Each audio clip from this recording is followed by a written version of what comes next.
I actually really wasn't ready, when he said get ready, because I didn't have my screen, the other screen up. I just noticed that, but that's okay. Hey, everybody, welcome to the Chris Spangle Show. I'll be your host today. My name is Harry Price. So many of you guys know me as the other guy that's on the show that says inappropriate jokes at inappropriate time, and they only get called on to when they need something weird about. Well, today we're going to talk about something weird about one of my favorite subjects. It's called right to repair. Now, with me, I have brought a great panel of people here to discuss and bring up and talk about this interesting and awesome subject. And, with me, as always, especially the Saturdays that I get to control, I have to bring on my buddy Rhinehold. Rhinehold, want to go introduce yourself? Good morning. I'm glad to be here, even though Chris is not. He's decided that he's, got better things to do and everything. So, yeah, we got a good topic to discuss this morning, and I'm looking forward to it. Oh, yeah. We wish him the best to get over his sickness. He's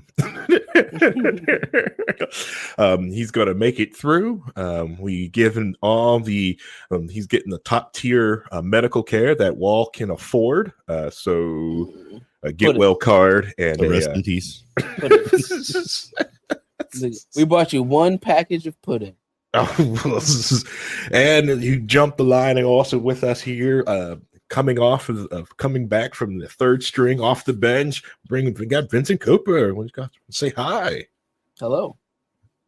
Yeah. So I'm bringing him on because, all right. So the topic at hand, right? The major topic that what I brought to bring about is, the whole right to repair thing. The main reason I wanted to bring this up and talk about this subject is because it has been in the news a whole bunch. One, because of the pandemic, and it's something that's been going on also in Massachusetts this week, and it's also been brewing for the last 2 years. And it is a subject that if you're in certain spaces that about this thing, and it's always when the bill gets introduced or anything when we talk about it, it's a lot of people just dismiss it. One, because of its name, or they just don't understand, what do you mean right to repair? And I think even when I brought it up into the Slack chat, I think Spangle's response was, repair what? And I was sitting at a light watching the train go by, angry, yelling in my car, going, what are you talking about? Why can you do this? And I'm sure all these people in my little small town just kept going man, that black man is angry. Banging on the steering wheel. Couldn't think of what to type in my phone. Luckily, Rhinehold responded back with something. I was just oh, man, I'm so angry. I had done the same thing when you brought it up to me in a chat earlier and said, hey, I'm going to do a right to repair. And I'm like, repair what? And I was like, repair. I'm slow. I was like, it was within 30 seconds that I was able to go, that's what he's talking about. That's right. So, but because you had just said something in the chat to me last time we talked, so it was the next thing on the list up about working on something on the cars. What we were talking about working on my car. Yeah. Because coil springs are out and I have to replace them and everything else. And so that was the last thing we had in the chat. Then you said something, I want to talk about right to repair it. I'm like, repair my car? What are you talking about? Repair my car? That's no problem. And then I was like, yeah. I think we that's a bill of another show, the right to repair, the car that is left in someone's barn or yard that's just sitting there waiting for someone to fix on. So I'm expecting during the show we're going to talk about repairing my car at the end, right? So that's what I was ready for. Yeah, you definitely can. Yeah, we definitely can. And then jack that up. Yeah, and then on Friday night when we had our walnut meeting sitting there at Triton Brewery, I was sitting there talking with Vincent Cooper, and he was just and he just started rambling off, and that's why I decided to bring him on, because cool, someone else who actually knows what the heck I'm talking about. Right. And I want to talk about what right to repair is. Yeah, and I'm bearing the lead of talking about they're trying to explain what it is. But I will but the main thing I want to bring it up, have a discussion about it, because as a someone with who's an anarchist, who was liberty minded, I also have an issue with it, because what we're doing with it, and that's the type of discussion with it, because when I tell people kind of for this legislation, they just kind of look at me Harry, this is really what you want? but you have to understand. This is a ugly box to discuss. But all right. Before I bury the lead too much, let's discuss what the heck right to repair is and why this. Remember, we need to explain it as if we're explaining it to Chris, right? Because he's going to be editing this, so we want to make sure that he gets it. So let's, like, he's a 5-year-old. Let's go do that explanation. Okay. All right. So right to repair is basically, at the addition of the thing is, I think Louis Rossmann of the Rossmann Group has a good 10-minute video on explaining it is, and I'm going to borrow some from his analogy because it is one of the best, simplest analogy I've seen on the internet. It's basically this, because everyone has been in the situation, well, at least if you've owned a car, that you buy a car and it's out of warranty and something breaks on your car. You drive it to the dealership and the dealership said, fine, switch out this transmission. It's going to be $6,000, right? And you're just like, well, and then you take it to like your independent, repair shop. Just take it to a regular transmission shop, and they're just like, oh, we can switch it out with a used one or rebuild it. It'd be around like $3,000. Wow, you save 50% just going to something else. Right to repair, saying that you have the ability to do that. And what's going on, where we're noticing, is a lot of companies are trying to prevent you from doing that you have to go through them to repairs. So it's not like you really own your device. You're basically just leasing it because you don't really own anything. And you like it, but we don't like it. We want to be able to own our things. Speaking of Louis Rossmann, he has the famous video on where he was showing people how to take apart what was wrong. Famous one is the Apple MacBook on a fuse on the trackpad, where if you spilled water on it, you could. This is how you take it apart. This is how you get to the fuse, and this is how you fix it.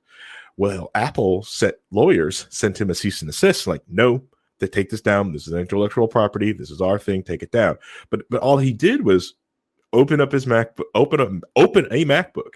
Showed people the board that they already wrote, because if you own a MacBook Air, you have the board, you have the copy of the board. You may not and if you chose to sit down for a day and open up Visio and draw it out how the schematics are, you didn't you reverse engineer the schematics and taking trade secrets. They gave you the device, so either you own this piece of device or you don't. Now this is how a lot of tech people get into this, right?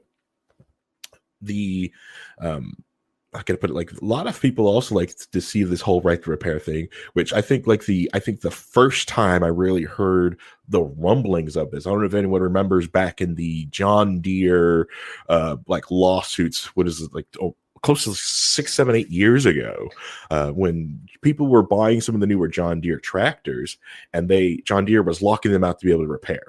In order to get your John Deere, sensors would break or sensors would go down.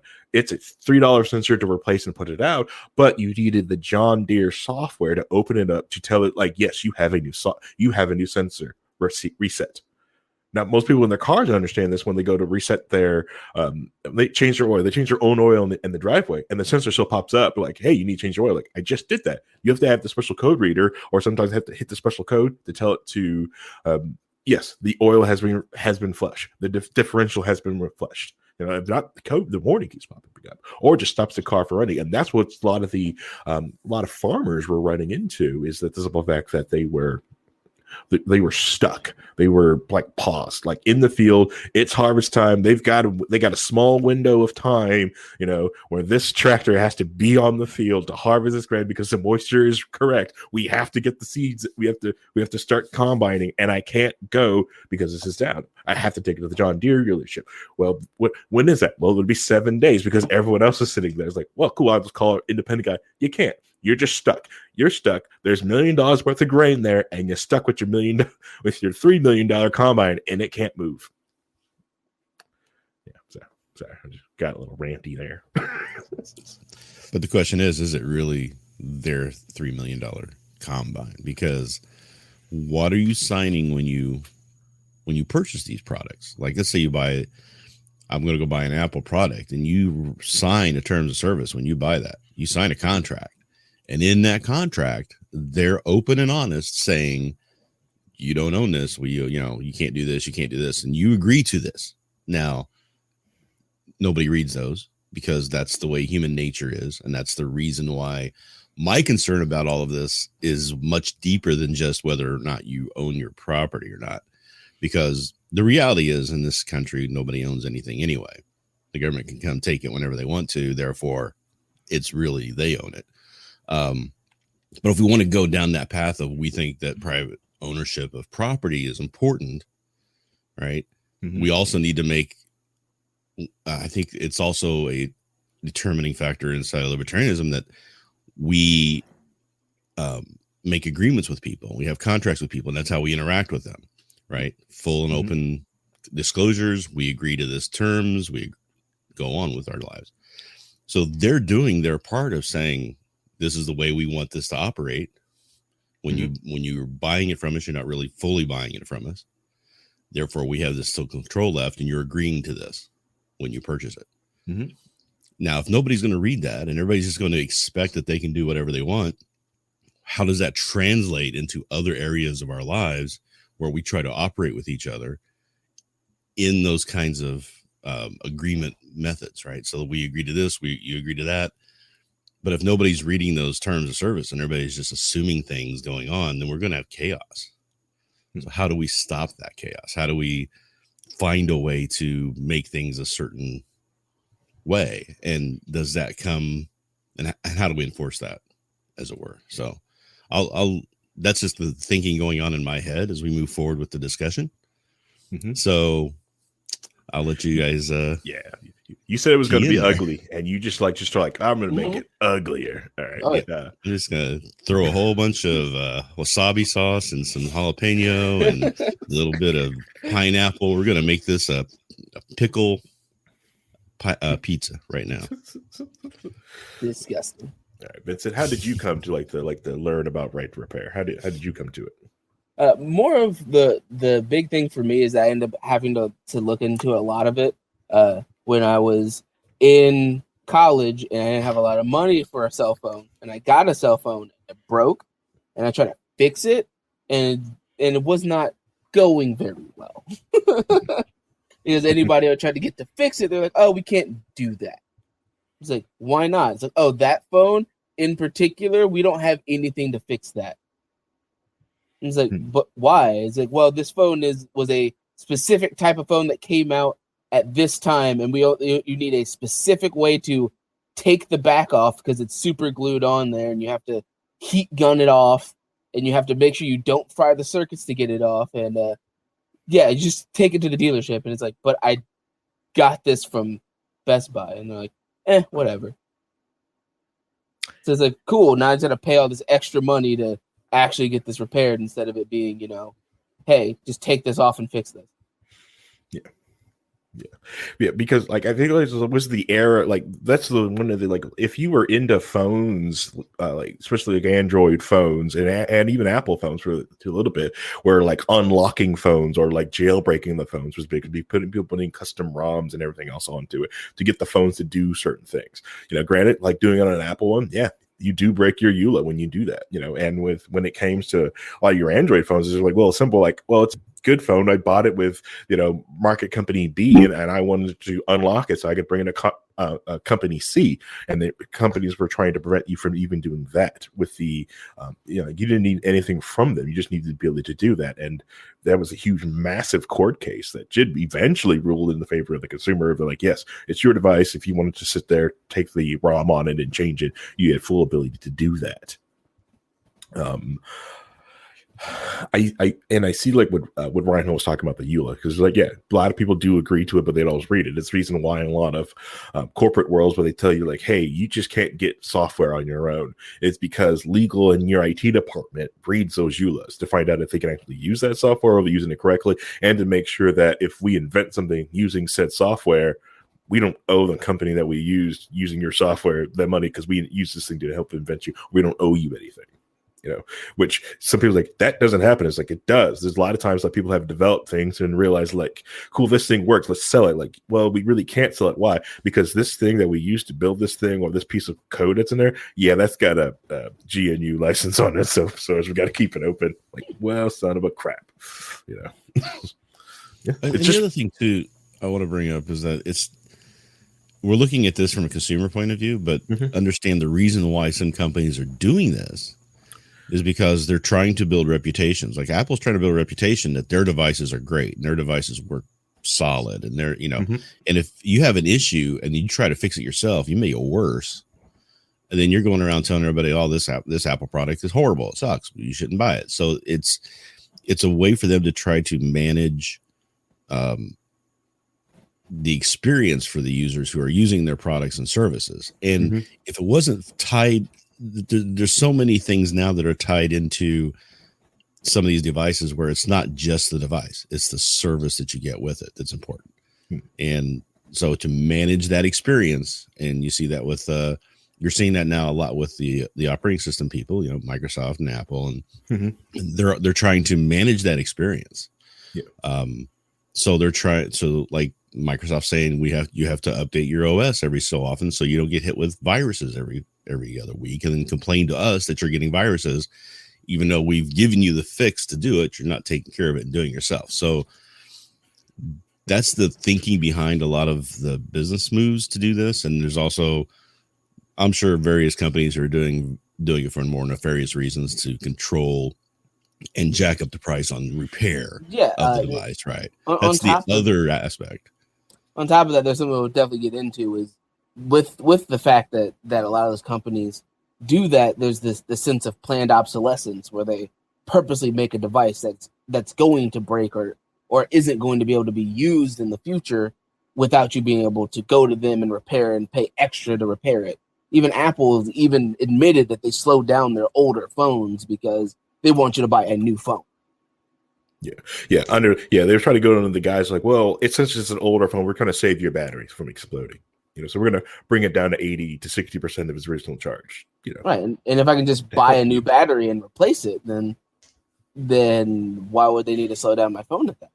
Yeah, and I see what Rhinehold is saying, like that they try to build that type of thing. But then you also get like a lot of pushback in the environment. Like a lot of people think I hate EVs, electric vehicles. No. I like them. What I dislike is that same phone mentality from the software being done to a car. I don't want my car locked down because of a piece of software. You know, I really like cars that are like mechanically like sound, and this is what this thing works on because the mechanical nature of your car. This is how this thing works. But if there's a piece of software that controls it, that software, that firmware, that chip goes down, you know, and that prevents me from using my car, and I have to get it fixed from the dealership or have to spend $10,000, it really angers me, or they don't give me the tools to fix this. And this is where a lot of my Tesla hate comes from. I hate Tesla cars because for the longest time, they prevented people, and still do prevent people, to repairing and fixing their own Teslas. If only from pushback when people realize that, hey, you're getting ready to be like an over to the 10-year company, and a lot of these Teslas are going to start hitting in junk yards because people can't get them fixed. I think the last one that's got famous here recently is Hoovie's Garage. Hoovie's bought a Tesla. He bought one used. It wasn't a hoopty. You know, Hoovie's Garage is famous on buying hoopties. This one was not a hoopty. Rhinehold, do you want to define a hoopty for the people? I don't know how to explain it. I think it's just more of a really junky old car that you can just slap together with bits and pieces, and it's no longer any real model. It's kind of like that old Johnny Cash song, one piece at a time. One piece. Kind of what a hoopty is. Yeah. It looks like you put it together with bubble gum and hope. Yeah, it's a 69, 70, 71, 72. Which would play that song, but we just shut down everywhere for copyright reasons. Probably we might already got hit just by saying that. I know, saying that line. It's probably already down. But and it's all right. So he's famous for buying these hoopty cars, but this one, this one isn't. And he went to the dealership and they quoted him thousands of dollars and it said he needed a full battery replacement because he went to go get a charge and it dropped down to 50-mile range. And everyone knows if you have a car with a 50-mile range and needs a full charge to get 50 miles each time, well, that EV's worthless to you. You know, it's at, you might as well, like, if I only get 50 miles, it's like, okay, so barely the store. If your store is closed and back, Don't turn your air conditioning on. Don't turn the heat seater on. Don't turn don't turn anything on. Drive the speed limit, please. Heaven forbid you're in traffic in downtown of a city too. Right. And if you get people in electric vehicles, you have to be able to open up the used market so people can buy used cars, and that doesn't, because you can see, like, I want one of the BMW, what is it? Like, I love the BMW i8s and the i4s. Like, I freaking love them. But it concerns me when I watch them. They're almost brand new. They're down to $14,000 right now. And the price tag to fix the battery is $10,000. It's just like, ooh, so it's not really a $14,000 car if something happens to the battery. So it's like, because I'm not going to buy a brand new EV. That ain't happening, But this is where my Tesla hate come from, because Tesla blocked people from going it up. Now, because of I don't want to. Massachusetts decided in 2015 to pass a bill it's a right to repair automobile. So basically stating that if you want to sell cars or sell motor vehicles in the state of Massachusetts, you have to allow these tools and schematics to be available. This was brought to a lot of people's attention by the famous YouTuber Rich Rebuilds, which, if you aren't watching Rich Rebuilds and you like Tesla content, you're not getting the truth of Tesla. Like, he promotes a lot of he loves Tesla. He loves it to death, but he will tell you directly what's wrong with it, what's bad with it. He's the guy who's famously rebuilt a Tesla called Dolores in his garage, basically using basic hand tools. Like, well, this is too dangerous. Like, dude, he did it in his garage. It's just like, you have to, yes, it's electricity. You have to know what you're freaking doing. You can't just like, make sure you pull this so you don't die. Make sure you do this. Make sure this is like this. Just, it has to be discharged, right? And he did all this work putting things together and having to get like hack software to get inside of it, just so the computer can tell that, yep, this thing is correct. Or having to, like, he's like, if I had to pay $1,000 to take it to Tesla to get it to turn on, cool, let me use my car. But they prevent a lot of that stuff from happening because they want to preserve the Tesla experience. It's like, we don't want someone to put a flooded Tesla back on the road. But it's like, this thing hasn't been flooded, barely gotten wrecked, but it's just a lot of shops don't work on it. So a lot of the times, a lot of these Teslas get hit with salvage titles, but there's barely anything wrong with it, just because the insurance company can't really find a good shop to fix it for the price of the car, because it's hard for them to get parts. Because Teslas are still brand new, it is difficult to get their parts because they make all their stuff in-house. It's the main reason why you see Tesla starting to work with Ford and other companies, because they, as they're becoming an aging company, they're realizing how hard it is to keep producing parts, especially and keeping older models still on the road. This isn't new either. I mean, Ford and Chevy and all those companies when they made their cars, they're making all the parts on the car, and it was an aftermarket environment that cropped up to repair that stuff, so that they didn't have complete control to say, okay, you need a new brake caliper, it's going to be $2,000, right? So if somebody can put that brake caliper and put it out for you to buy at O'Reilly's or at AutoZone or something for a fraction of that cost, right? They didn't want that to happen. I mean, the car companies didn't want that. They wanted their products in there, because then you've got guaranteed and original products, and you've got all this whole fight in the whole automobile system environment because of that. But it was something that was determined a long time ago that you had the right to do. You had the right to repair your own vehicle because you bought it. So they didn't think about this whole terms of service and EULA thing back in the day. If they had done that, we'd be talking about this 80 years ago. Right. Yeah. And but that's also like the other thing is, like, the culture of America has also changed. Like, we used to be like a huge, and this is not even like, I'm going to describe like how it was. And this is actually not even the boomers' fault. I blame Gen X. This is Gen Xers' fault. This repair it's your fault. You guys killed Radio Shack. No. We loved Radio Shack. I was Gen X. I grew up. I lived there. Trust me.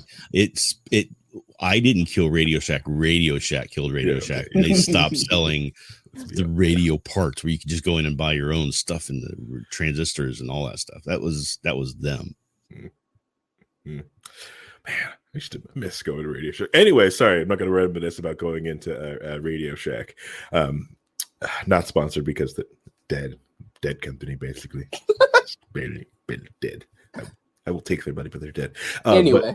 Anyways, the culture of like repair, it's a big thing. It's a big thing in America just for like people to repair things and fix things. Like people were proud, like, hey, I've got a 20-year-old car, still fixing it up, just like your house. Like your house is 100 years old. People were fixing and building things, and even like old electronics, like old appliances, they would have schematics on the side of inside a lot of the older appliances on how to fix it, and where to get and how to get parts. Some of them even service parts, like, hey, this washer goes out, it's this belt, this motor, you can get it and call this thing to get new parts. Or a lot of the parts are just general like parts, like this is just a regular stator. Just go to Radio Shack, get a stator motor, come back, get this thing up and running. Or like I think I just did the one with like the stupid closed door sensor on my washing machine. I had to go fix that again. I couldn't fix it the way I'm used to fixing it by just putting just a toggle switch, because he got a kid. I wanted to make sure the safety switch was still on there. But I honestly was just going to go get a light switch and just click, click, click, click, click, and just use the switch there, because that's all the safety switch was for. But it's just to make sure the lid's closed. That's what the safety switch is for. But like these schematics were in the thing. So like the culture like of in America, people would get something, hold on to it, fix it, and keep moving. And then people also had those like jobs of where they would also fix things instead of just like, oh, this thing's broken, get a new one, dispose, throw it away, get a new one. That's the thing, is that the company started making products that were disposable. I mean, you bought an appliance and then you could get it fixed relatively cheaply. That was one thing, but now there's so much stuff inside of there. It's like with the cars, you've got all this computer stuff running things inside there, and it's difficult to do, and the parts are expensive. It's almost cheaper to just say, just get rid of it and go buy a new one, because by the time you spend the money to fix it and you pay a guy to do it and et cetera, you're running into over half of what the thing cost to begin with. You do that twice and you could have just bought a new one and gotten rid of it and had a warranty.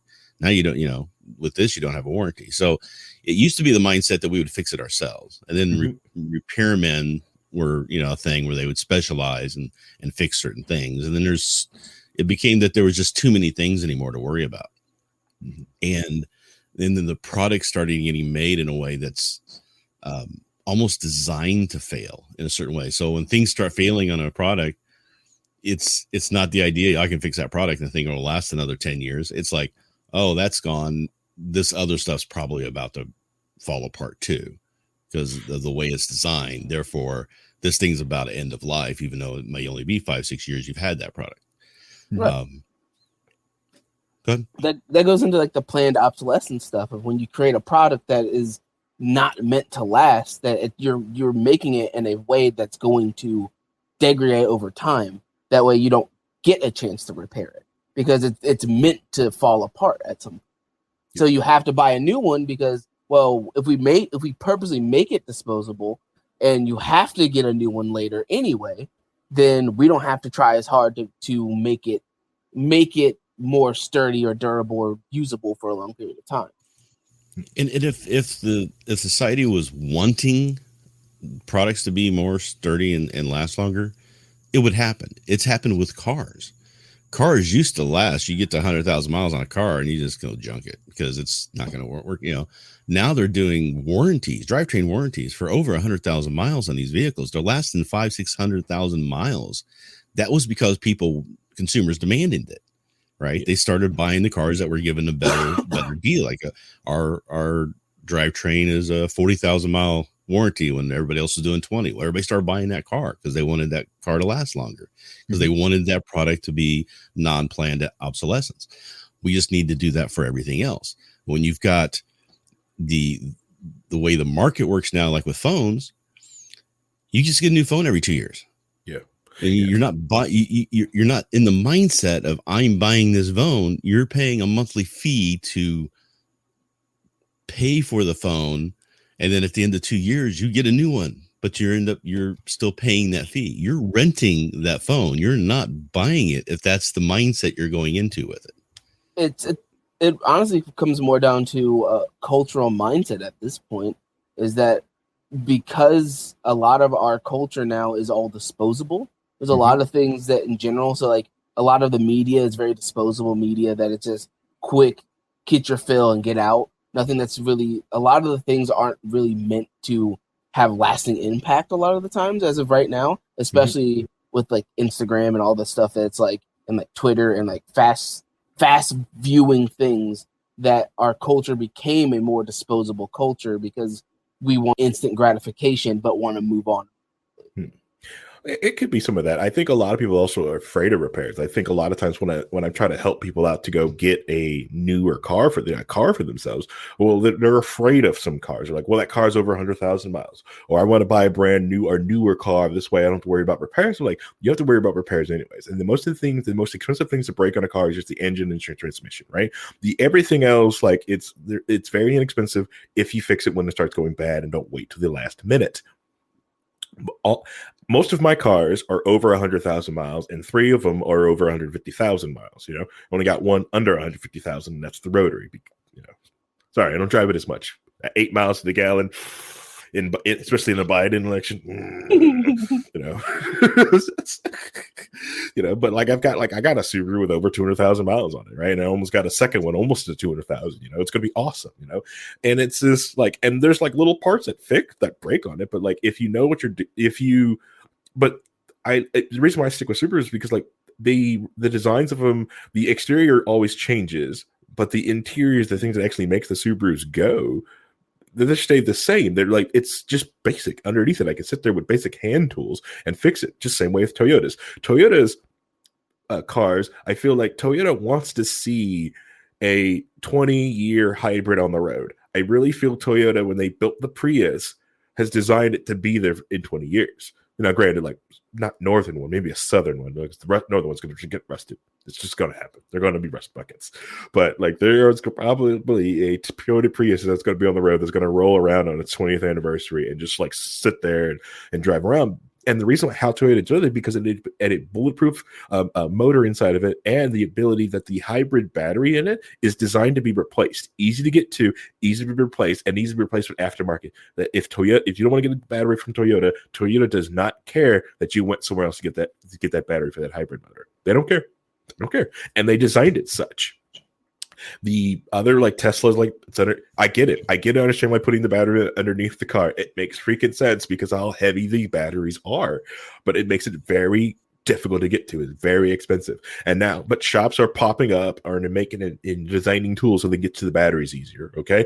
That is happening, right? The market has spoken that people are going to get to these cars, but what they need is the sensors, because a lot of the time the manufacturers put sensors in it. So when sensors that you have disconnected or got into that system, it basically they destroy themselves. There are sensors inside of Apple products that once you've hooked something up to it, it has firmware in a fuse, so it just self-detonates, erases itself. Like, nope, I have sensed that you have tried to get to this chip. Self-erase. All right. I'll just get another chip put in there. Nope. I've got firmware to know this serial number doesn't match up from that serial number from the factory. I'm not going to work. And that's the most frustrating thing. And that's where a lot of people get with the right repair. They're going to go like, I'm not even asking you for anything. I just want to be able to take a part from another part of another part like that. And it just won't work. And it's frustrating and annoying. And people's like, well, just buy another laptop. Let's have some empathy for this person. Let's say this person didn't have like their family photos on this laptop, right? And they never backed up their information, right? Should you? Yes, you should. 3, 2, 1 backups. You know, you should have three different locations, 2 different mediums, and 1 off-site. Okay, 3, 2, 1. Do your backups. Okay, I'm not going to take the camera because like a NOS box over here. I got my NOS box out of my mom's house. Okay. 3, 2, 1. Okay. It's really easy. It's really easy. Trust me. It's going to hurt the first time you do it with your wallet. But once something dies, crashes, flood, you're just going to go, oh, meh, and move on about your day. But anyway, so this person that we're going to have empathy about, it just lost family photos. And it was like, well, how bad is it? I don't know. The first steps of your child, the last photos with you and your mom are on that laptop, and you can't get to it because Apple deemed that that part died, so you can't get to it again. Here's a new, we're going to charge you 90% of the cost just to get the laptop back on, but you have lost your data. That's the sickening thing about it, because if that thing would just get this fuse or a chip, it power on, it would work. And that's where the people's frustration comes into it. Right. And before we go any further, I just have to bring this up. Did you say NOS box? Mm-hmm. Instead of NAS? NAS. Nas. Nas. There's no O in it. There's not Nas. Nas. Take a commercial break. Nas. And have a little chat during the break. Maybe get the boxing gloves out.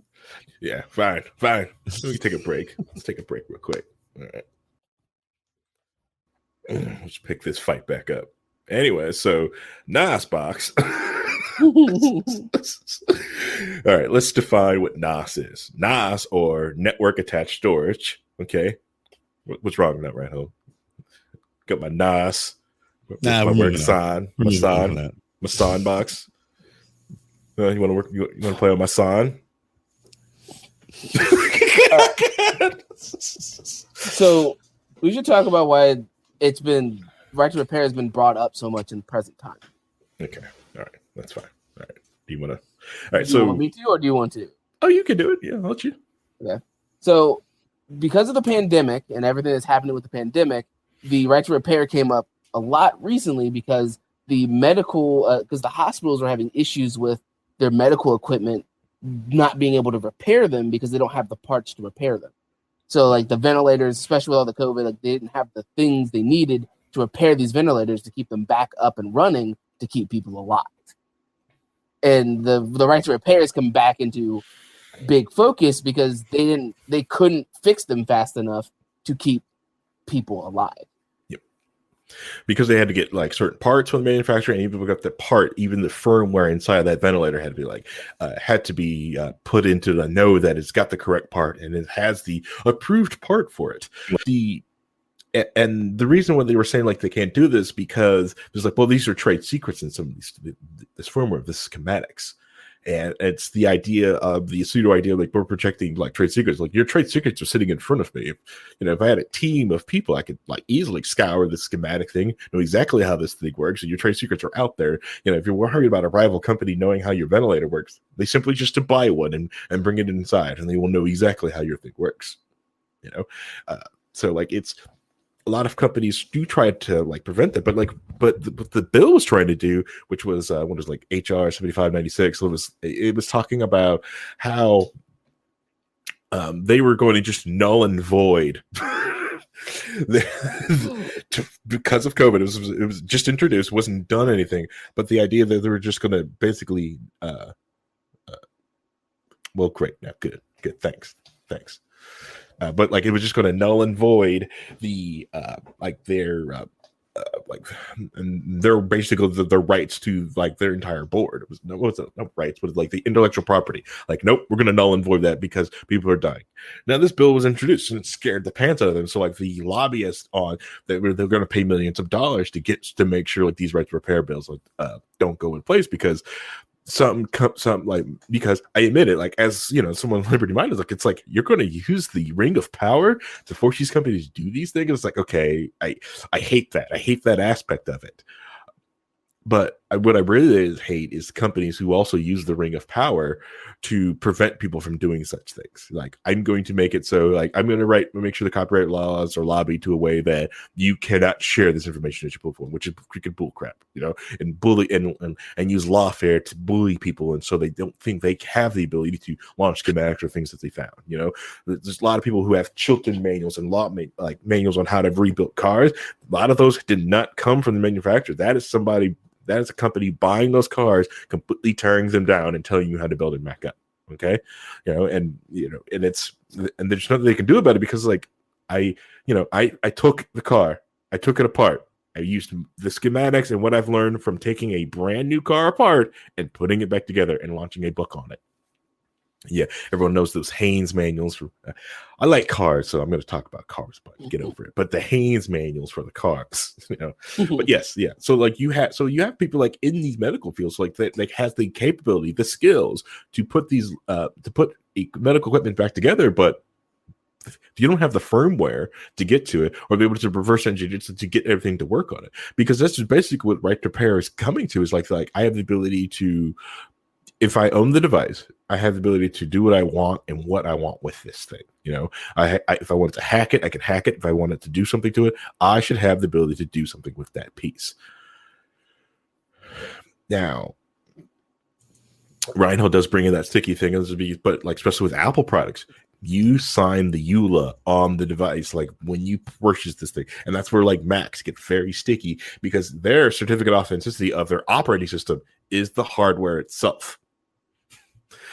Like, yeah, if you wanted to know that, like, well, there's a lot of things do this, by the way. Like the thing itself is its own license or is licensing. Your cell phone, your own cell phone is a license, is a FCC license to communicate on that transmission. Yep. That's part of buying a phone. You buy that when you buy the GSM antenna that's inside your phone. You just bought yourself an FCC license. Granted, it's not under your name; it's for the ID of the phone, but that's how it is. So it's part of that whole EULA package that you won't go ahead and do that. Now, Apple doesn't prevent you from taking your MacBook and, well, they try. They really do. They try to prevent you from taking your MacBook and loading a different operating system on it. People find their ways around it, but they're not going at it. And so they go out of their way to prevent it, but they're not like taking people legal action. And that's the main thing that most people are worried about is companies going out and taking legal action to stopping people from that. Or from Apple. I'm going to bully Apple. I'm going to bully Apple a lot because they're bullies. Now, that's to say Lenovo isn't a bully, HP isn't a bully, Motorola isn't a bully, and Samsung isn't a bully. Okay, all right. All those things, and Dell. My only question is, why do you need a terabyte of storage space on a cell phone? That's just my question. I don't know why you need a terabyte of storage on a cell phone. Because it's a combo device now. It's not even just a phone anymore, right? So and Apple did try to go after people for putting different software on their computers, but they got such backlash for it that they backed off, right? But that was something they tried to do. Yeah. So it's definitely something that the companies are trying to do a lot more control. Now, when I grew up, as we're going to go back into the back in my day series portion of the show. Back in my day, was it before I was born, or probably. So I would tear apart old TVs that weren't working anymore and try and get them working again, just for fun. Like I was 11 years old, 12 years old, just fitzing around in the back of a big tube TV with all the capacitors that have to run those cathode ray tubes. I'm sitting there with screwdrivers, touching things together and having all kinds of fun. I actually got some TVs to work that way, but I would always take apart like my first cassette player or my first 8-track player. I would take them apart, see how they worked, and then put them back together again. Right. And that was how I grew up learning how these things functioned. And I think that's an important skill to have for people to have, but nobody does that much anymore. And those who do end up running afoul of all these right to repair because you can't take the stuff apart. You take stuff apart, you void the warranty, you do this, you do that to it, right? Yeah. Now, I will admit that every time I put something back together again, there was always a screw or a piece here missing that I couldn't figure out where it was supposed to go originally. So we just tossed it. But at least I was learning how those things work. And I think that led me into my profession later on, where I was actually working on, electronic equipment and being an electronics technician and being a reactor operator. And just from there, that all came about because I was teaching myself as a kid how mechanically these things work and electronically these things work. Right. So I hate to lose that too for we used to work on cars. You could get into the car engine area and work on the cars, and everything was accessible. You didn't have things hidden behind 5 different other systems in front of it and packed in there so tight that you couldn't get to anything. We work on cars all the time that way. We figure out how they work that way. And I think it's too daunting now because of the complexities that the people who make these products are putting into it to try to make it do more things, of the planned obsolescence that's in some of this stuff, and just in the wanting to protect themselves. All these combination of things is making it to where that mentality is going away from our society.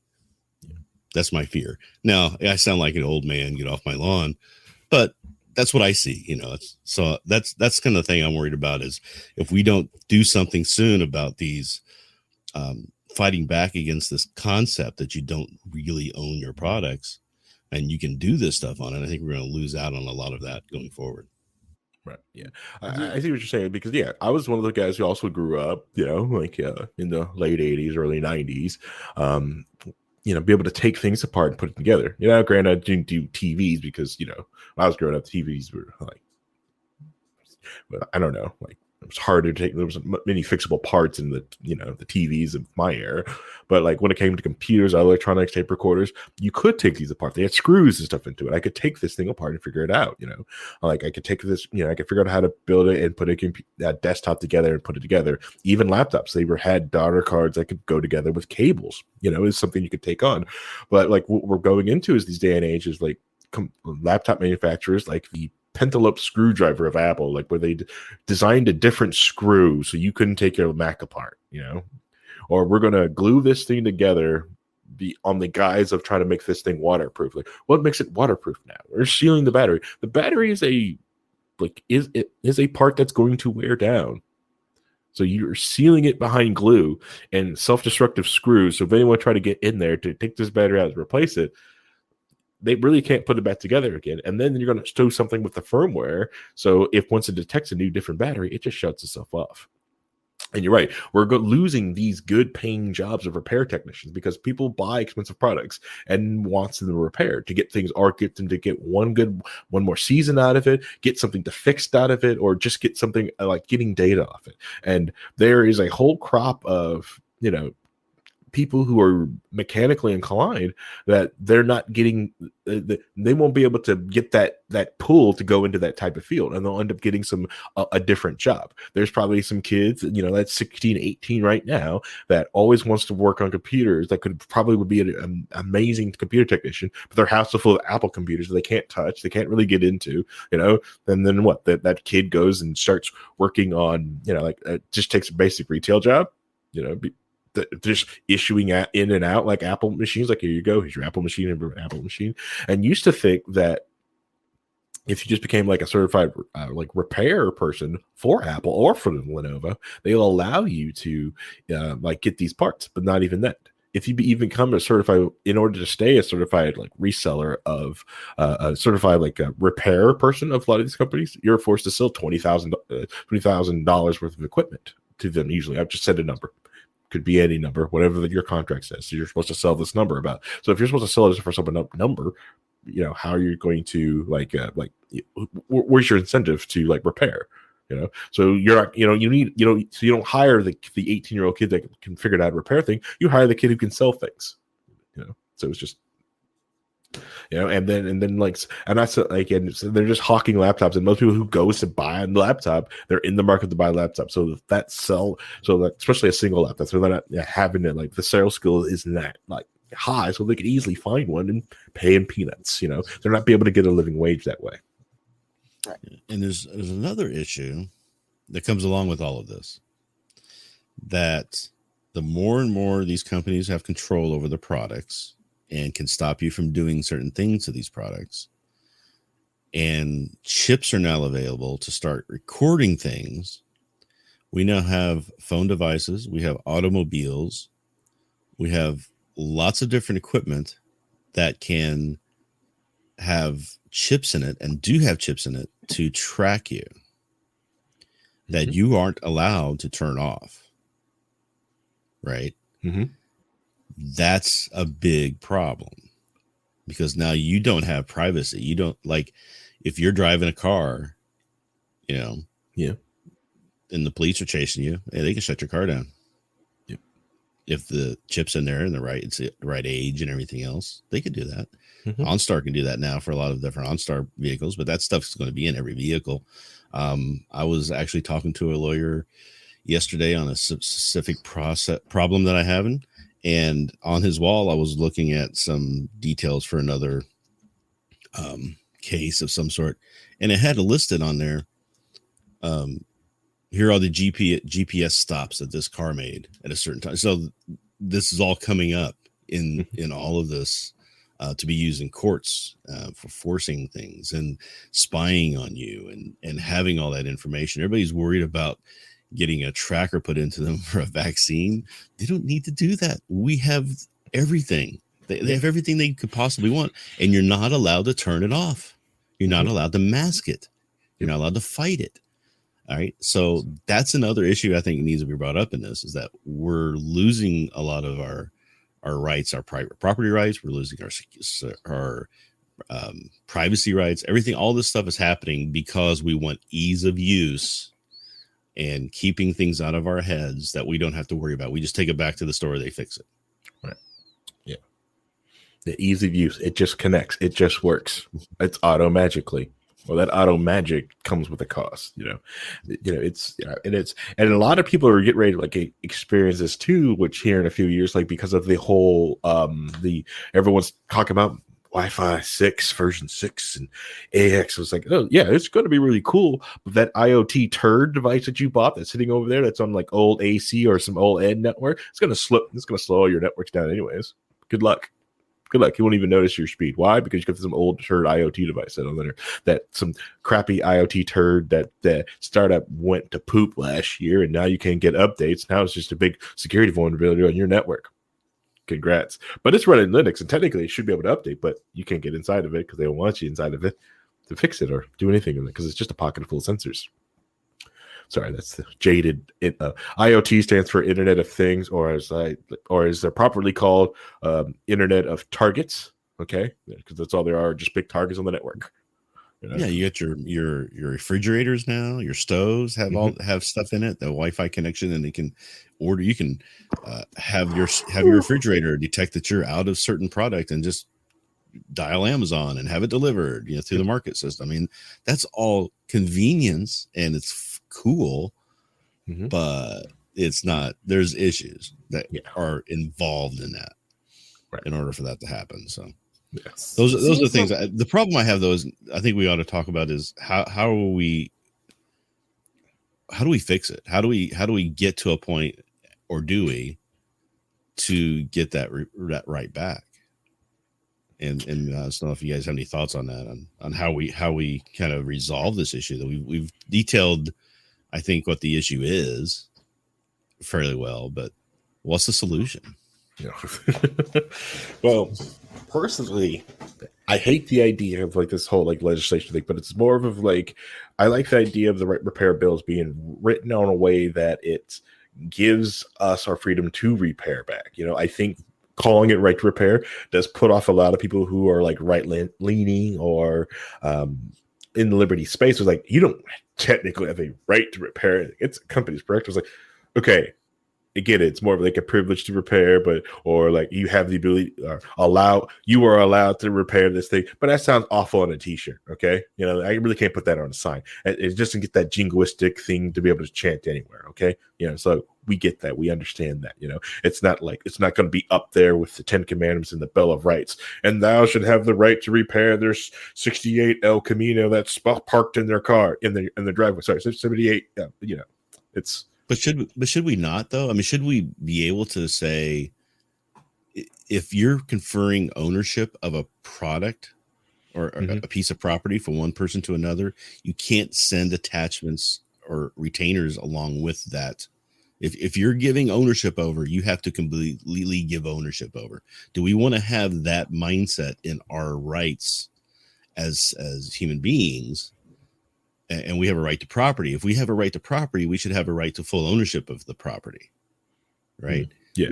We shouldn't be able. They shouldn't be able to have conditions based off of that ownership. Otherwise, that's not ownership. That's leasing. That's renting. That's not technically ownership. So, is it a mindset change to go down that path and say this is a right that we should be protecting and for the people? Or is it something we just want to codify in the law, in the legal system, in the tort system, to protect that right, as it were? Yeah, I think the idea of like protecting that right, just saying that when you own a piece of property, you actually own it. Because if it's stated that you were actually leasing it, basically leasing it, then you also owed something in return for this lease.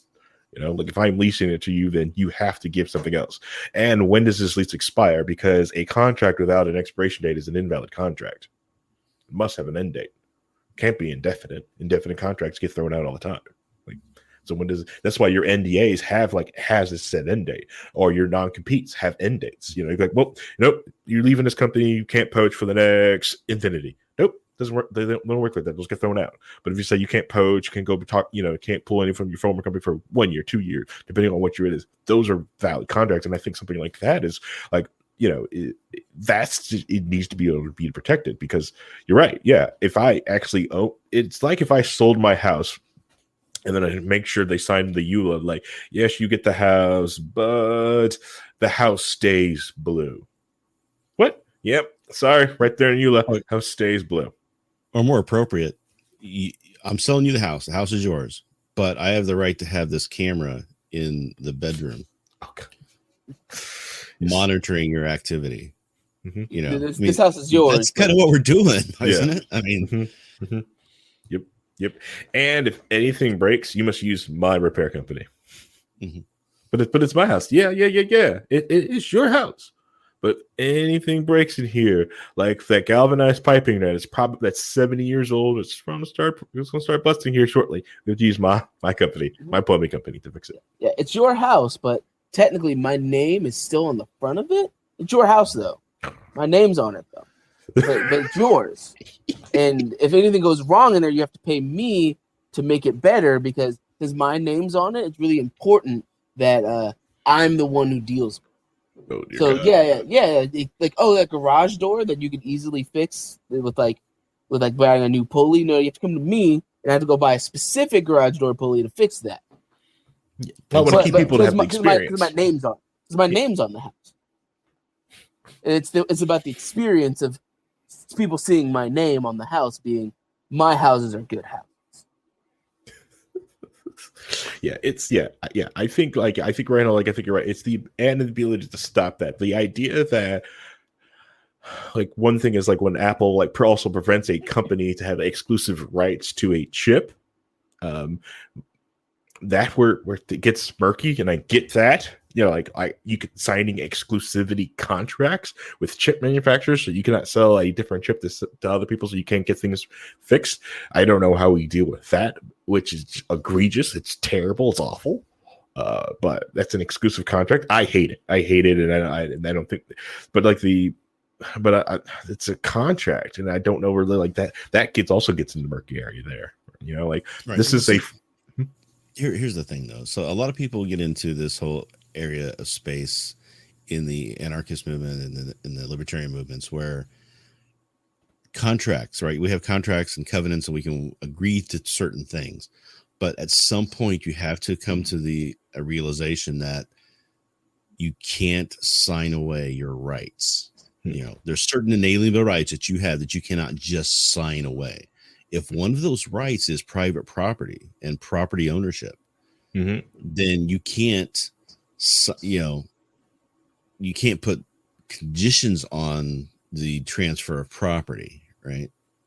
So I think that's where a lot of thinking in my head comes from, is that we should be looking at that aspect in trying to think of a way to resolve these issues, as opposed to we just need more government regulation to say whether this is good or bad, right? I mean, right now we've got government is making things worse in all of these spaces, right? Because the government's now saying, okay, we can take that information that you've got, that you're able to spy on these people. We're going to take that now, and you need to keep that in place in order for you to get the FTC license for your phone, to make phones. Which the fact that the government can limit entry into the market by limiting who can make phones and who can't, right? On top of that, they're putting constrictions on that and requirements that they do certain things, which then gets them away from certain legal aspects, right? So now they're spying on us. They don't have to worry about it, and they can control everything. So do we want more government regulation fighting against that to try and balance that out? Or do we go to a more base mindset of saying that ownership is an inalienable right that has to be protected? Yeah, I think you get better thought processes with that than you do. Like you have a right to life too, and your right to your own personal body. Therefore, you can't sign away your right, as in an indentured slavery type of thing. So those things aren't possible. You can't do that because that's your inalienable right, and it's something we hold very dear. I think we can move that into this concept and have that be part of it, as opposed to, like I said, just a bunch of different new government regulations, which is going to be worse. Yeah. It's not going to fix it. It never does. Oh yeah, never fix it. But yeah. And before someone goes like, but Rhinehold, can't you just vote with your dollars and just use the market to do this? Yeah, you can. How's that working? Well, you see, the government has also restricted it. The whole problem with all this, and this is the thing that gets me, is that there are so many people who are against socialism and communism because, and I agree with them, we shouldn't do any of that stuff, but they're against it because it goes against the basic notion of human nature, right? Because people want to do their own thing. They don't want to be told what to do. Human nature just says this isn't going to work. There's always going to be outliers. It's the same in this space, right? In the libertarian space, you have to understand human nature in order to see how this stuff is going to work and not work. And if human nature is, we're not going to, we don't want full ownership of this, or we want somebody to take care of us or protect us, trying to implement something that violates or goes against that isn't going to work, right? So we have to figure out how this works around the idea of how humans actually think and feel. Now, society will change, which changes all of that as we move forward. And we want to see those changes progress in a way that make the best sense for a individual liberty and an enlightenment side of things. But unless people are moving that direction and changing human nature in a societal means, it's going to chafe against the concepts that they're trying to operate within. Does that make sense what I'm saying? Yes. And I'm kind of glad I actually had this conversation with you, because like I said, this thing was like a murky thing that I kept like battling with myself with, and I enjoy like the idea, like it's the, I gotta put this like the, because I just like I could easily like talk and tell everyone like my rationales, like why like communism and social is like it is like it's wrong and like bad and upsetting, and why it won't work. Like I can give these kind of like concrete reasons why, not because like it's just some big bad. I just show you like I just like it for this reason. But when it came to like to repair, I'm just like stuck. Like I know this is wrong, but I can't get the words out. And I just wanted to be able to like bring up a topic, discuss it openly, and just be able to like to take this ugly, muddy subject, no judgment. Let's talk, let's battle it out, and let's try to battle solutions. And I think like Rhinehold, you came up with the best one. Yes, the government steps in to protect this right of ownership. Like if you can't sign this indefinite contract, you can't manipulate this thing. If I'm actually owning the product, I own the product. And if you want to sign this leasing mentality, then you have to, there's got to be some give and take with that. Like, cool, I can't get this part, then you must always supply me with this part indefinitely. Right. And there's been things like that. Like you used to buy you buy cable service, right? You get cable service, you'd rent the box from them. It was never yours. You didn't own it. So there was no conference of ownership of that box. So yeah, they could come in and say, you can't do this on it or you can't do that on it. But if it broke down, they had to come fix it for free. They couldn't charge you for it, right? So because it's their box, not your box. So if we keep that mindset to say, if you own it, it's yours completely out. No, you can't have ties back to it, or you can rent and lease, and then you can have that. You're not getting ownership of it anymore. We have to kind of make that line in the sand judgment on these things in order to move forward. I think in the world that we're living in, as complex as it's starting to get, right? So that's just how I see things, and I could be completely wrong, and I'm sure a lot of people will tell me that I'm wrong, but that's just kind of how I view it. So, yeah, they're wrong. Because and also, so like the difference between software as a service, some people talk about like that, is that you're paying the subscription fee, you're paying them, but you're also constantly getting updates and bug fixes from that. Now, I may hate software as a service, because I like to own my software, but at least with like I pay for some SaaS stuff? Sure do. I sure do. Okay, and actually, Netflix is technically a SaaS. It's entertainment as a service. Okay. All right. I'm paying to be entertained every month, and I push a button, I get entertained. Do I try to pull away from that method and buy? Will we go back into like the idea, like, do I actually own like that it gets in a, I don't know, man, I don't want to bring this up because I want to be here for another hour, but I was going to talk about DVDs and movies and music and actually ownership of that. Ooh, yeah, that's a whole other that's a conversation. different episode. That's a different episode. That's the ownership episode. This is right to repair still. Let's Napster it. Let's go. We'll put that one on the back. If you guys want to have that message, in this Bug Spangle, tell them like, yeah, let's do an episode on that. Will Lars be available to be a part of it? Oh man, just bug him for the Napster episode. We'll know what we're talking about. Do the Napster episode. Oh man, it's just oof. But anyways, we're yeah. But it's like, oh man, yeah. Like I said, we'll be here for another hour if we talk about that thing. All right, so I think to me, I think we've hashed it out. Like we defined what it was. Talked about the dystopian future to the aspect of this thing kept going and what we could progress to, and I think Rhinehold would walk us through and a great idea for a solution to this thing. I'm content at where we are. Yeah. I think for an hour discussion of a complex societal issue that really needs about years and years of study and figuring out the intricacies and what's involved. Yeah, I think in an hour we did a pretty good job of summarizing the issue and the solution, the possible solution. Yeah. But there's obviously going to be other people with different solutions in mind and things that they might want to bring up. So let us know what those are. Yeah. Have a conversation about it. We love to have the conversations. Yeah. Vincent, do you want anything you want to wrap up or say before we end the episode?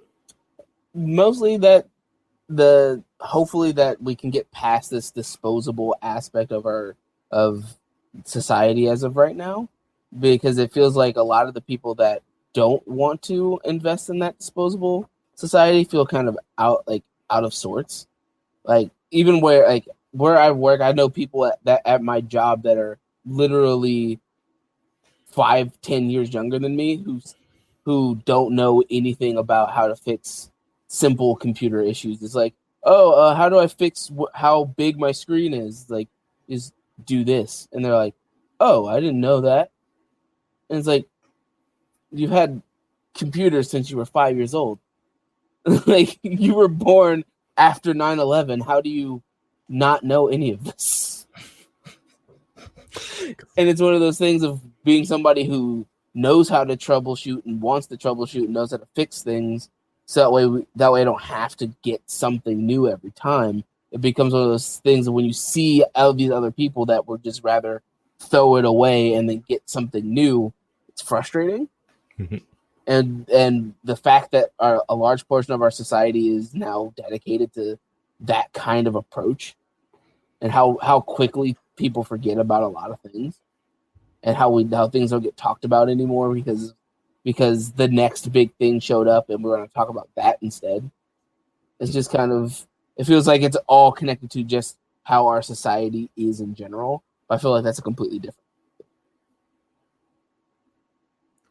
All right. I'm going to answer a comment. Elastic Giraffe just said, isn't Windows 11 getting rid of Control-Alt-Delete to access the task manager? First off, you shouldn't use Control-Alt-Delete to access the task manager. Control-Shift-Escape, sir, or madam. I'm sorry if I assumed your gender, Elastic Giraffe. Giraffe. Yeah, Giraffe. Just Control-Shift-Escape. You're welcome. Rhinehold, do you want to bring anything up? You want to wrap anything up? Keyboard shortcut. I think we're good on everything. I do want to, like I said, we talked a little bit more about the Napster issue, and I think there's a whole other conversation I think would love to get into on whether you own. So if you own something, right? But you can't make copies of, you know, a refrigerator. You can't just make copies of a refrigerator and go give them to people, right? So that's kind of that mindset. If we start thinking about into the intellectual property and Napster issue and everything else we want to talk about, I am all for having that conversation. Again, I don't think that's one we can have now because we don't have the time and we don't want to torture everybody with a 4-hour podcast, which I know we can do because we have done it several times, especially about IP and how it affects all across the world. On top of that, so yeah, let's put a pin in that conversation, and hopefully we've got a good basis to go off of from this that we can slide into some of these other conversations in a much more detailed manner. That's fine. Yeah. I'd like to do, maybe we should do that episode that just opened up to the whole wall network. Let people tag in, tag out. 6-hour show. People just tagging in, tagging out. Like I'm tagging Toady and I'm out. we did a election episode like that, didn't we? And a bunch of people come in. It was like 6 hours long, but and I don't think we're going to do that again anytime soon. It would be cool. I would be all for it, but the powers that be, have a life now. So all right, so like I'm going to lead you guys with some other resources if you find like you really are into and want to learn more about right to repair or the other different things that we probably didn't talk about, or because it may affect or if it affects your industry that you're in, get out, make some noise about it. You see anything going around it, join some of the circuits, because like if you want to know more information about even companies that go for it, Louis Rossman on Louis Rossman Group, he's the famous guy who builds a lot of teaches people how to fix their Apple products because Spangle keeps buying them and people keep breaking them. Don't know why. So you can go over there. He talks about a lot of things about right to repair. He is not a libertarian, but he just cares about right to repair, and I respect him for that. So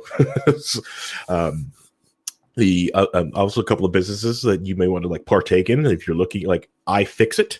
I was great. I buy a lot of different iFixit parts. I like to buy electronics and check out how iFixit rates them on their fixability scale and on how to actually fix this thing. Is it actually repairable? iFixit is my place, that is my go-to place to find that information out. Like, is this thing repairable, or even to get tools to fix certain things. When I took this MacBook over here on the side and had to fix its entire keyboard, iFixit is where I went to get the tools, the parts, everything. I'm like, they're not sponsoring. This is not a sponsoring ad. This is just, I'm just good place resources. Also, laptop company, if you want something that supports right to repair, System 76. There, it's a Colorado Linux manufacturer. They will build you a laptop or a desktop that is designed to be repaired, refixed, and to be tinkered with. If you open it up, the laptop, and add more RAM or switch the OS or do anything else inside of it, it then voids your warranty. System 76 wants you to get inside. If you want to open it up, add more RAM to it because you only bought 8 gigs from them and you wanted to throw 64 in yourself, that's perfectly fine. They're happy with that. They're happy for you to do that. That's So just wanted to give people resources out there so they can try to get themselves away from that. I'm going to talk about Napster, then get into Steam games. Like, do you really own your Steam games? Okay. God. But before we do all that, I wanted also to thank everyone to listening to the Chris Spangle Show. You could listen to any other podcast in the world, but you decided to listen to this one, and that I want to say thank you. So have a good day, everybody. Thanks for listening.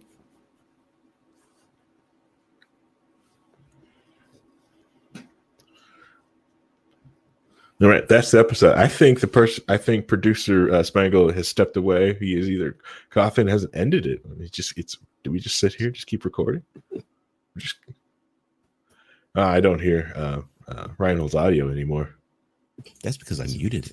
No, we should probably just keep talking for a little bit until he decides to come along and end it, so we can have something to tag on for Patreon people. Like this, because usually, all right. So it was you get it without ads, then that was a big deal. Now we don't do that. Yeah.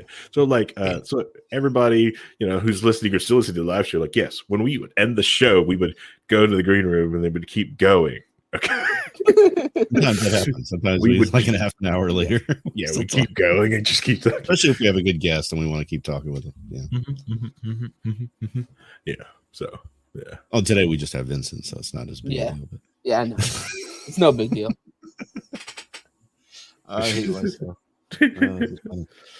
It's fine. But I'm sure also people who are like users on Twitch has probably seen us start doing our gaming stream. I started gaming streaming back this week. I'm not gonna the room is a mess right now because I got out of the gym and undressed right here. So there's a lot of stank draws for me going to hot yoga and I'm working out. But I have finally set up the whole room so I can easily walk in here, hit stream. The gaming server is over here. The Minecraft server is almost hooked up on the sucker. You know, I got my Cloudflare account. It's a load balancer, so we can play Minecraft on this thing. We started playing Borderlands, the pre-sequel this week was on Tuesday night. So like, if we could probably get Vince Rhinehold to download some Borderlands and play with us. I'm not going. I want to go. It's going to take me a lot to go back to Paladins. I'm going to be very realistic. Yeah. I miss it sometimes, and that new Corvus skin is really nice. But then you remember the characters that are in the game, and it's like, I just don't want to play anymore. Because Yaggroth exists, and you're just like, I'm done. But But I got the space set up. I don't have like the table set up so we can sit there at the bottom and get everything out, you know, and then you know, basically sit here and like have like the big gaming stream room is like it's a big push for me. Like I want to go back into streaming, and that's another reason why I started to do like some of these Wednesdays like episodes back over, is for the simple fact that I want to get back my chops back up to just reading a Skull comment on Twitch. No. I don't sell stank droves. Okay, you don't sell those. Bathwater. Oh yeah, I do sell Gamer Bro bathwater. Okay, all right. See now gaming streams, that stuff. That's where I would thrive. Yeah. I prefer gaming streams. I kind of want to, like I said, like I want to create some more culture content. I finally got my sister and my brother tagged to come in. I want to do a whole episode coming up, talking about like some of their community efforts that they've done here in the city of Indianapolis. And I really want to bring them on and talk about that, because like I think one is like when we tell people to help the community to go out in the public, like what the heck does that mean? Now, do I agree of everything that my sister has done? Heck no. I think the gun buyback program was a waste of time and waste of money. But she felt good about doing it, and she got the community to come together and talk and get people there and get people out there and trying to help clean up the east side of Indianapolis. More power to you. You know, I'm not going to sit there and criticize and go poo-poo, you shouldn't do this thing, because I'm not the one out there doing it. You do that, I support you. Go. Tell me what I need to help you, you know? And I wanted to go like how it all started, how you got into that program. So that's going to be up and coming episode. It's going to be fun. You know, I would be really down to do an episode about parasocial relationships, especially now with how the digital world is now, especially how a lot of people like latch on to streamers and like assume that like they're their friends because they're watching the stream all the time. And it's doing those things of like, well, I paid you money, so do the thing I said to you to do. And if you don't do it this way, I'm going to harass you and try to go to your house for no reason. Oof. Or like why there's a lot of, that's why the people like the VTubers and stuff don't have to really try extra hard to hide their identities, because people will dox them and try to leak their identities out because they're not the people they think they are. It can even go into like the idol culture in Japan and how the idol culture is the most disgusting parasocial relationship I've ever seen. Did you know in Japan, if your favorite idol graduates, you get time off work to grieve? Yeah, okay. All right. Fine. Yeah. All right. So there is actually a lot here. I'm just confused. Yeah. Because in Japan, there's a whole idol culture, which is basically like they're pop stars, but it's like corporately built. So they have like 20 girls in this group.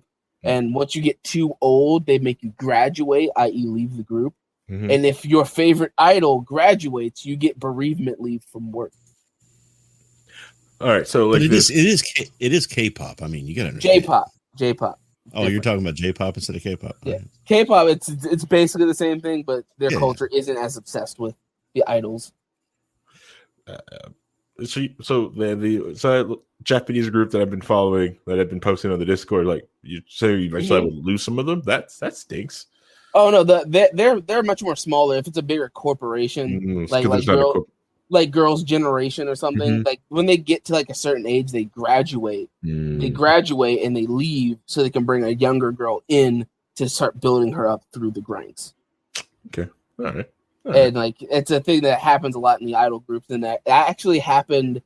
Literally, HoloLive had a VTuber graduate because they didn't want that VTuber that they wanted to retire that VTuber, so they graduated.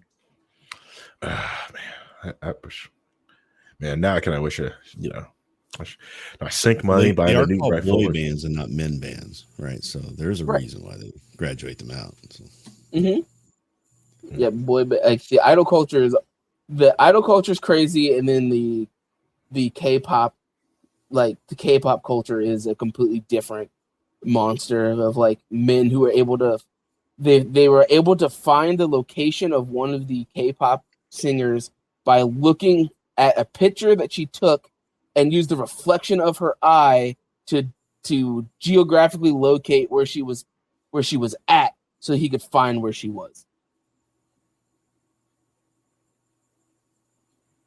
Yes, that is a real thing that happened. That's only in TV shows. You say that.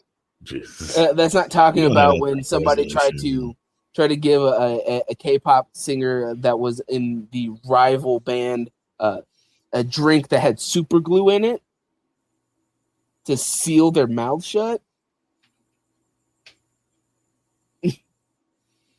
Sounds like mob. Dude, parasocial parasocial relationships with a lot of certain things are insane.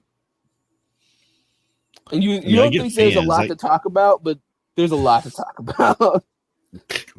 I don't talk like questions. It's just like, but what?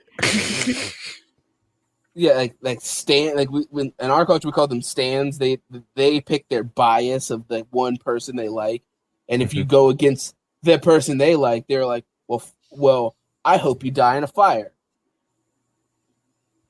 They're the first to jump on like there are so many like literally band warfare of the fans of different bands, and for K-pop fans, it's like it's a whole thing. It's a mess. Yeah. College Applause says it's almost as fun as the world's greatest capture the flag game with Shia LaBeouf. Yeah, that is true. True. He will not divide us. The capture the flag game, that was amazing. That united the internet. It stinks that he stopped it, but that united people together. Like he thought it wasn't, but that was people were working together on the common cause. It was almost like a ARG. Which we should probably talk about ARGs one time also too. That would be fun. I like ARGs. I didn't know you were into ARGs. I like ARGs. That makes sense though. It makes sense. Yeah, it makes sense. ARGs. I like following it after it happens, so they tell me all the lore parts of it because I love lore. And it's like, we completed the ARG. Here's the 4-hour video about what happened in the ARG, and it's like, I'm gonna be listening to this at work.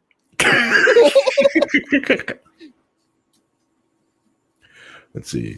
The VTuber audience is probably a bunch of 4chan users and anonymous. They know how to scratch for information. Some of them do. Yeah, most people like who are in anonymous have like that the original anonymous group, if it was a group, or the people of that, or have been busted or in jail. And thanks to Occupy Wall Street, most of them have been busted. That's what happens when you have someone get into the chat room with bad OPSEC, and then that person starts ratting out people. So, damn. Yeah, I'll post that link, that thing in the Discord. Yep, yeah. Halo did one. Gravity Falls did ARG though for the defined bill. Yep. Yeah. I only recently started to get into like ARGs. Because like someone was like asking me like, hey, can I help you build one? I'm like, sounds fun. I don't know, forgot the time. And then like I keep watching. They are very interesting. Yeah, I just don't know if I'm like smart enough to get a lot of these clues, but the idea they have to work together to get everything. Oh yeah, there's a lot of interesting ones, a lot of weird ideas. Then there's the ARG that's like that Game Theory did for Omega Mart, Mhm. which is literally a physical location in Nevada.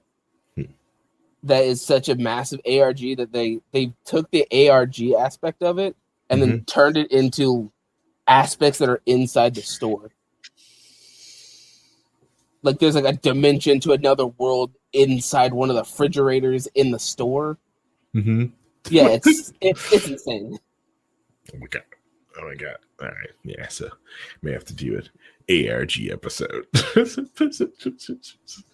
since we're not, just pointing out that there's a show coming out. The that Wheel? You all should check out. Yeah. It's called The Wheel? Wheel of Time. So, just saying. Is it a coming out November reboot? 19th. Oh. It's not a reboot. It's a new TV series based off of probably the number 2 selling fantasy series of all time by Robert Jordan. And 14 books, 4.4 million words, 2,800 named characters, 90 point of views. They're going to try and compress all that into 8 seasons. What? It starts November 19th.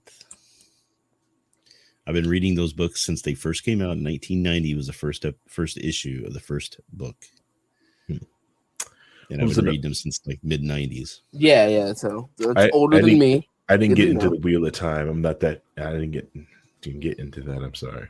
Yeah, it's probably one of the best written, most expansive story. It's 14 books, 4.4 million words, one story. It's not like a story and then they come back 3 years later. This happens in the next book. No, this is one long story.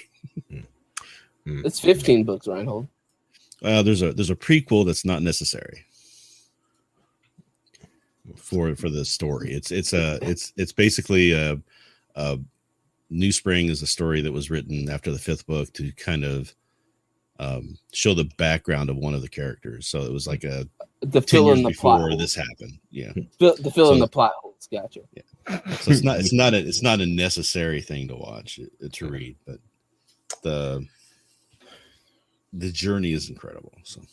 Yeah, well, I went from YA novels like Animorphs, and then when I stopped reading all the Animorph series, I started reading technical Cisco books. And I got very annoyed when I had English class, like, you need to read this for class. And I was just like, but I wanted to read this thick technical manual on routers. It was that kid, though. Yeah. I did finish, I did read Johnny Got His Gun. I didn't want to at first, but my English teacher showed me Metallica 1, and he's like, well, if you really want to know what happens, you got to read this book. But yes, I will put it on the ye old watch list for the Amazon thing. Yeah. You see, I went from like reading normal books, and then I became a weeb, so I started reading manga instead. So it's manga. And Electric Draft says that Sanderson wrote the book on magic systems. Might disagree a little bit. Robert Jordan wrote the book on magic systems. Brandon Sanderson was a huge fan of that system. And when he was pegged to finish the series, because Robert Jordan passed away after the 11th book, they brought in Brandon Sanderson, who was the reason he got into writing was because of the Wheel of Time books. Right. He started reading them when he was a teenager. He became a fantasy author himself and was doing very well. And then Robert Jordan's wife called him and said, hey, would you finish this last book for us? Which turned into 3 books because it was so huge. My God, what are you talking about, you nerds? Waiting for you to end the stream. Well, it was like, we're just going to keep talking for a while. I was cleaning my carpets. As you can hear, I've got COVID. I literally do. But I'm all good now. So thank you to Harry. This was Harry's scheduled Saturday per his contract anyways. So it was very interesting. So what you heard of it when you bailed on it? Yeah, I listened to like the first half, and then like having a toddler on apartment carpet is not good. So we have a monthly carpet cleaning when she's away. So it looks so nice. I could roll around in it. But, yeah. So I didn't hear the last 20 minutes. That's fine. I just kept like listening in, waiting for you guys, to wrap it up, and then I was like, I wonder if they're waiting for me to wrap it up. So Yes. We There's were like, oh, yeah, like, we wrapped up at going to keep like talking. an hour I 10. said, yeah, I was thinking I said, well, we could keep talking. We could maybe put some of this into the Patreon episode or something. I don't know. I'll go listen back. So, all right. Well, thank you guys for hosting. It's fine. No worries. Yeah. Thank you for listening, even though apparently carpet cleaning is more important to you. It is. Just wait till you own the carpet, okay? Yeah. Right? Yeah. It is the worst. But we don't have carpet. We have hardwood floors. My wife won't let us have carpets because animals. Mm-hmm. There's a difference between Gen X and Boomer. Boomers would have put the linoleum indoor carpet over hardwood. Well, we walk up like how many stores? How many houses I went into and pulled up linoleum and carpet, and there's just beautiful hardwood, and I'm just like, oh man. So all right. So like the other house I have, which I thought about turning into like a studio to record out of, this bathroom, there's like linoleum there, and I was like, oh, this used to be a bedroom, they turned into a bathroom. I'm sure underneath this linoleum is hardwood. So when I ripped up the linoleum, you know what I saw? Subfloor. They cut the hardwood floor out and exposed like a crappy plywood subfloor and the linoleum on top of that. I was like, that is worse. That is worse. My God, I was like, why would you do that?